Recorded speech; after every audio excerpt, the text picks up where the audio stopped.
Hello, kindred resistors against the dysgenesis of modernity. This is Govan here with GovanKilgour.com. This is my first of several videos on my trip to the Isle of Man during my whole UK Euro trip that took place over much of this winter. And it is very strange to talk about it like this, but it is the first time this has ever happened. But from the moment I arrived, and it was actually even before I got off the ferry that took me over there, it was as I could see it, the port of Douglas, and we're coming into this island, I just realized and almost thought to myself, I could live here. I just had this deep intuitive sense, and I've never had that before when I've been somewhere. I've been to a lot of beautiful places.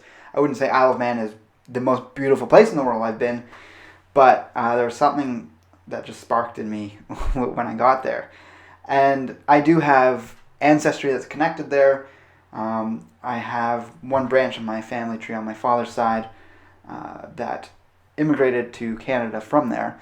It was actually an ancestor of mine who married someone in Lancaster. But yeah, I've always really enjoyed small islands and island culture. This island just has a unique culture. It's very easy to get around.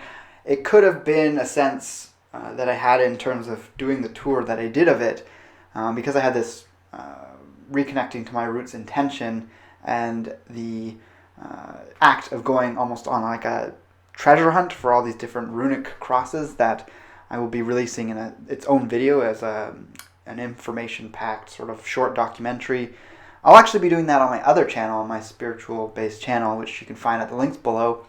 Check that out for when it comes out. It's not out yet. It will be a few months from now, I think, or at least a month at the soonest. But yeah, because I was doing that, it just felt very special. So perhaps if I was living there, I'd have a totally different experience after a week or two of just kind of like living normal day-to-day living. But I'm actually already headed back. I'm going to be going at the end of the summer. I'll see if I can make it over to the Isle of Man. I'm actually going for a wedding back to Vienna, which we started off doing the vlogs about. But also I'll be spending some time back in the UK and picking up on some bits I didn't quite get to because I was actually sick for a couple weeks, really, in the end of it. It was on and off troubles that I had, but it really stunted my trip that I took up and around Scotland and England and visiting all these places I wanted to get to. I did do the majority of it, but Isle of Man was the highlight of my whole trip, this past trip. So I hope you enjoy this and the one or two other vlogs I do about my time on the island. It's good to be back in the UK, being in Ireland. Actually, probably the only main thing is that I actually have cell service here compared to over in Ireland. I only had Wi-Fi, so it was a bit hectic at times trying to find where I was going if I wasn't somewhere that had Wi-Fi. Buses actually over there were really good in terms of having Wi-Fi. So when you're going places, you can figure out where you're going, but without data, it's hard to find your way somewhat on foot, which I mostly was. There are direct ferries from Dublin to Isle of Man. However, it was the down season, and so I had to take a ferry out of Lancaster.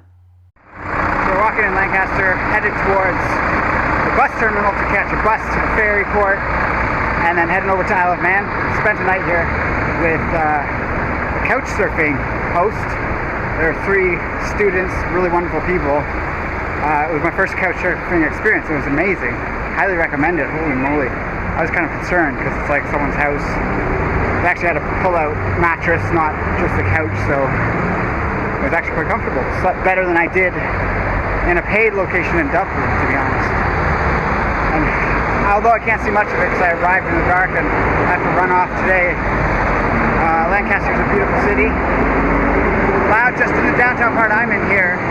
I mean, see some of the architecture in the background.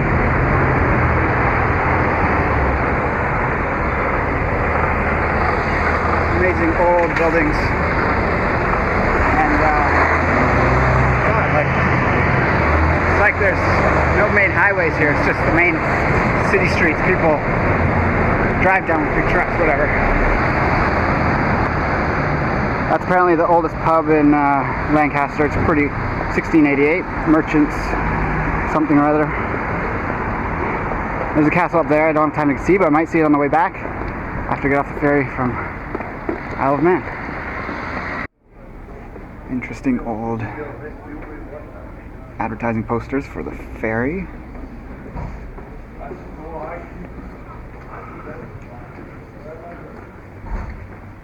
These are some of the old trains, which aren't actually running the time of year I'm going to be there, but they run from like March till November.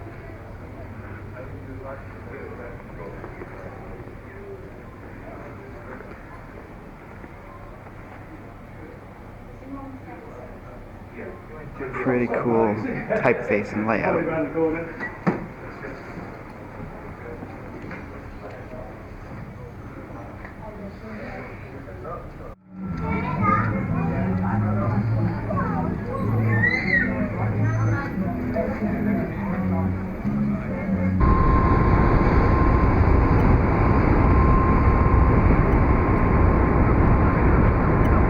About to embark from Heysham, England, for Isle of Man.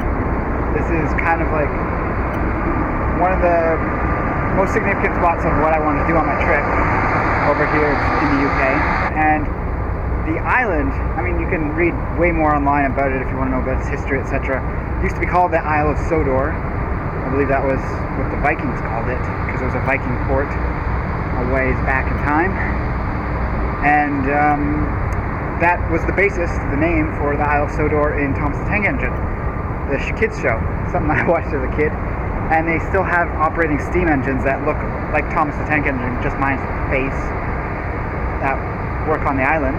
They go all the way around it.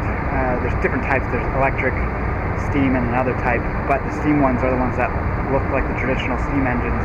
But my purpose for going is to see the Manx runestones.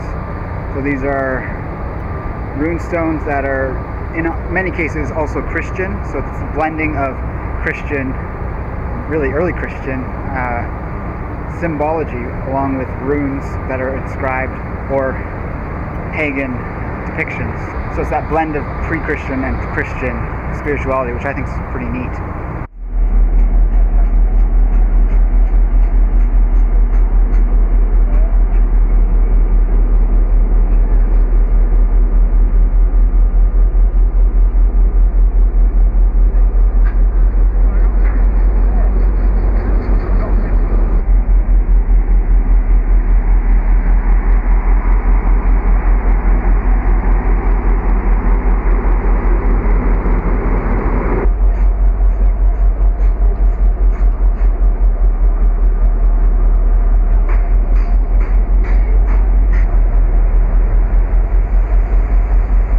The ferry port is in Heysham, just outside of Lancaster, and the total time for the ferry ride is about 3.5 hours. I found this quite interesting in editing this clip here, that the radar, which you can hear the pinging of, wasn't audible to the naked ear, but the camera's microphone could obviously pick it up.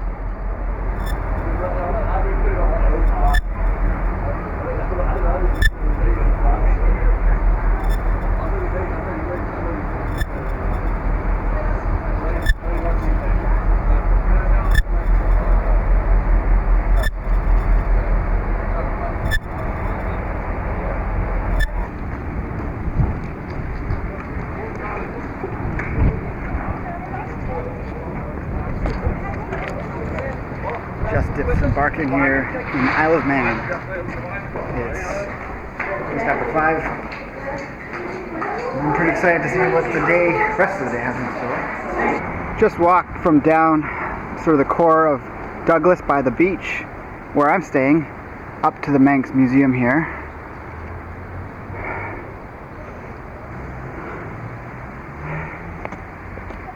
And we're going to go see the first of the runestones, which begins our journey around the island. And I'm very lucky. It's not raining, but it's cloudy. But sunny, cloudy breaks today. Sunny for the rest of my stay here, and it's calling for rain the day after I leave. So the gods are on my side for this trip. In this part of the museum, there's some old hunter-gatherer tools and pieces of rock that were chipped away for various reasons. Up to 10,000 years old. That stuff on this end is more Celtic, more recent, up to 2,000 to 2,500 years ago. And then At this end, it's the farmers and getting into Iron Age and whatnot.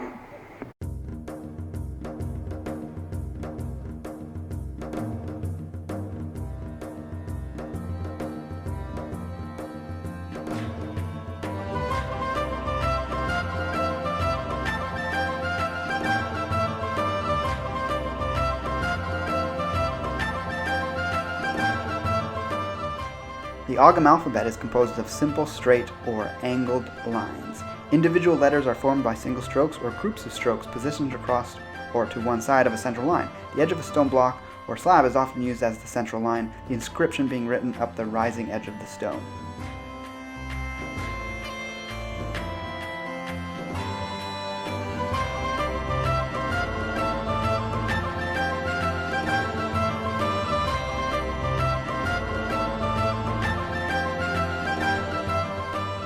"1,200 years ago, a very different group of people arrived in the Isle of Man. They arrived in boats called longships. They dressed differently. They spoke a different language. They fought with different types of weapons, and their beliefs did not match those of the Celtic Christian communities already living here."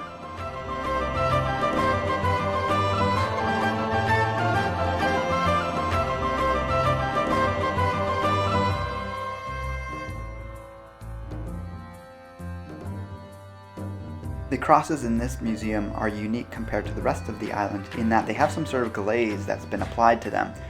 This is obviously to help protect them, possibly because this museum's definitely geared towards children playing around, so perhaps it just keeps them in a better state, whereas on the rest of the island, the crosses do not have this and it's evident from their appearance. I thought that these ones almost looked like they were made of clay, because of that glaze, but when you see the other ones around the island which are made of the same type of stone, in a lot of cases it's quite evident that that's just the effect of the glaze.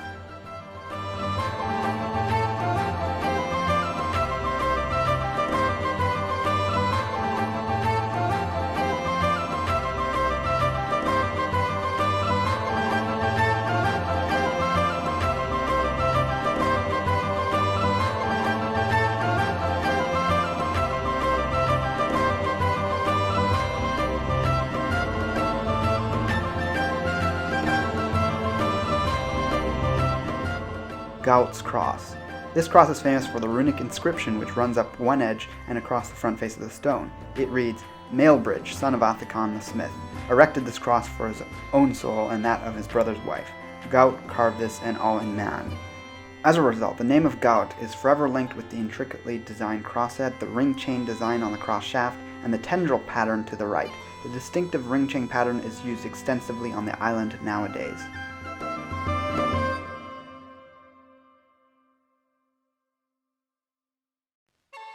The Dragon Cross. Each face of this fine cross slab shows a cross set on a circle. Both crosses have a tapering shaft and a ring decorated with platework. The regular plates break into looser interlacing lower on the shaft. The panels to either side are filled with interlace which traps dragons with gaping jaws, pear-shaped eyes, and long tails. The slab is rounded at the top and tapers towards the foot to fit into a socket stone.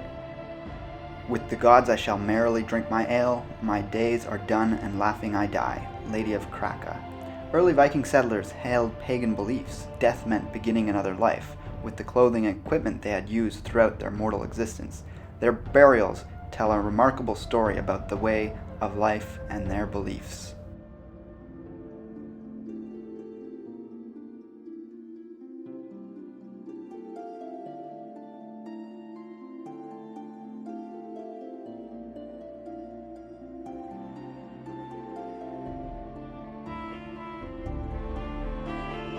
Thorleif Naki's Cross. The face of this unique monument is topped by a small cross which is surrounded by a ring and decorated with interlace.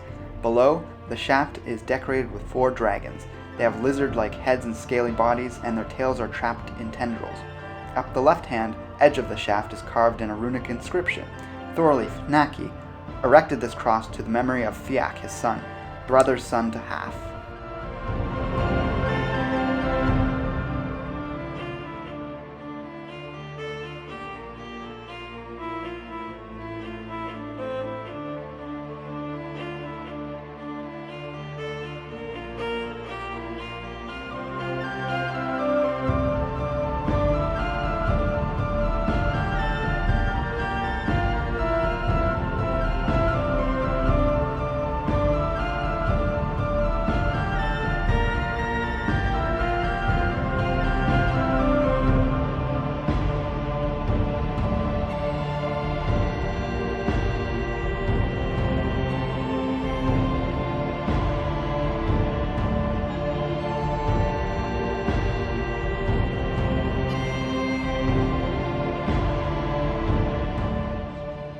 red highlighted areas in the UK are where permanent Viking colonies were set up.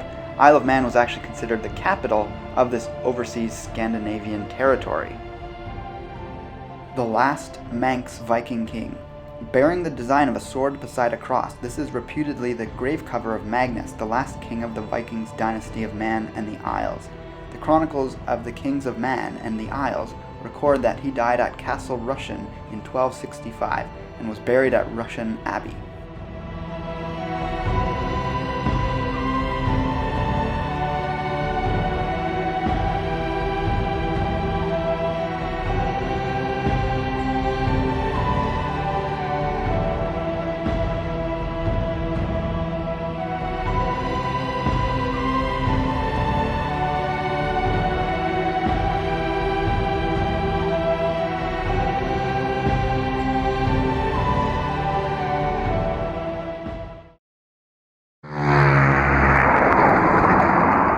So if you're wanting to get to the Machold rune crosses, you take the 3 bus, unless you have your own vehicle.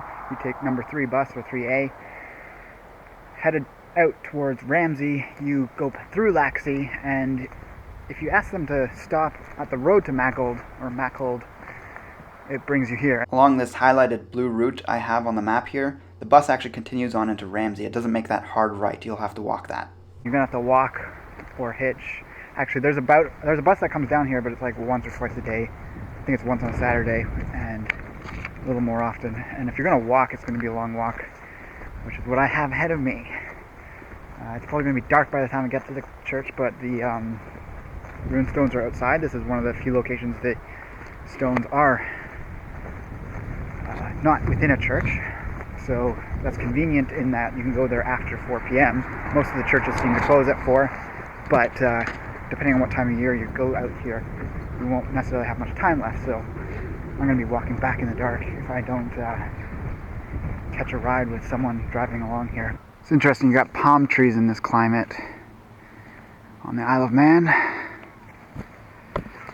And if you're still going to Machold, or if you're going to Machold, you continue along that road, like I said. There's points where there's roads going off it. You just keep going on the straightest part. The road does take curves and stuff, but at places where there's other options, you keep on going straight. And I think total it's not quite 2 miles, not quite 3 kilometers, but I'm probably about a third of the way there. And you pass through a little village. I'm not sure what this is called exactly, but it's pretty scenic. And of course you have the big peak. I think it might be the largest peak on the Isle of Man and behind there. So those are the 2 peaks I was talking about, the higher peaks. I've been coming up this road. That was the village I was just in that I last checked in with you guys. And it's hard to see the thing there. Oh, no, you can't see it here, but there's like a mound in the distance here. And looks like we're almost there, but I don't know if the Machold church is on the other side or something. But making headway. As you come up on the bus along the highway up the coast, on number 3 or 3A bus, yeah, you'll see this in the distance, this bit, and it sticks out. Yeah, this whole thing here. If you look at a map, it's the sort of most northeast part of the Isle of Man. Gonna come see me?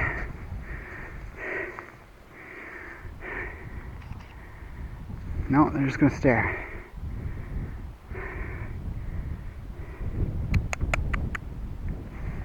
I don't bite.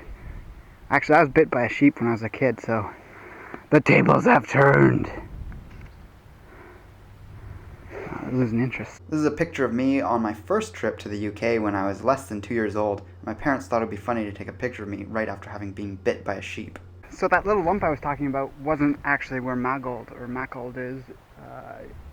It was up and over that hill, but it is this lump over here, and this is actually says obviously Machold Village, as you see. So if you see that sign, you're on the right track and you're almost there. I believe, I hope. As you come into the village, I believe this is the church here. If you're coming as late as me, that's what it'll look like. If you come during the day like a smart person, it'll be lit up better by the daylight.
This runestone slab, remnant of a cross, is unique in that it was one of the only ones I saw anywhere on the island that had both ogham and runes on one item.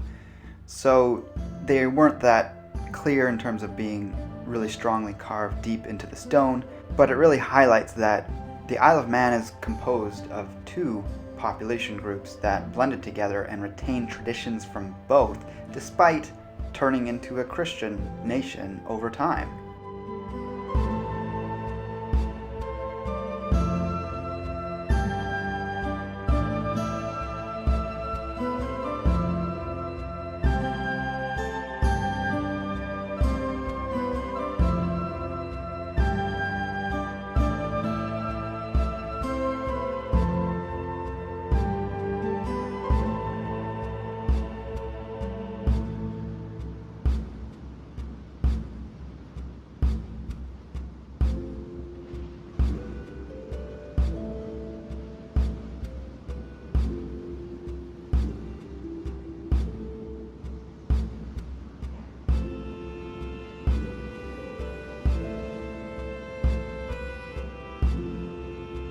These may be siege runes, indicating blazing light coming off the center of the cross, like a solar cross. While there's not enough of it to determine what it is exactly, it almost looks as if this is the remnant of a flower of life symbol on a cross.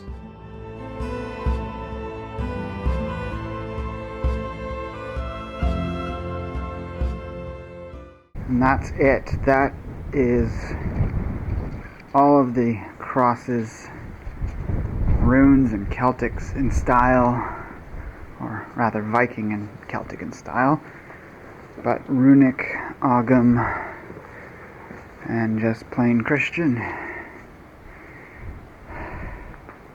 So thanks for watching. Check out the link below for what I mentioned around the other channel of mine where I will be posting a short documentary on the Manx runestones. I'll also be doing one on runestones around the UK. Also, there's another link below for a new page on my website, on my blog, where you can help support the work I'm doing.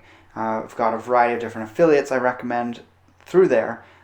Any purchases through there, I get a commission of, and that helps me in continuing to do what I'm doing here. And also, there's a link to my Patreon page, or just straight up PayPal donations if you want to go that route in supporting me. I'm very grateful for all the help you can give, whether it's even just as simple as like, favoriting, and sharing the video. And with that, I'll talk to you again soon. Take care, and may you spread logic and alt-right virtues among the Dildotariat.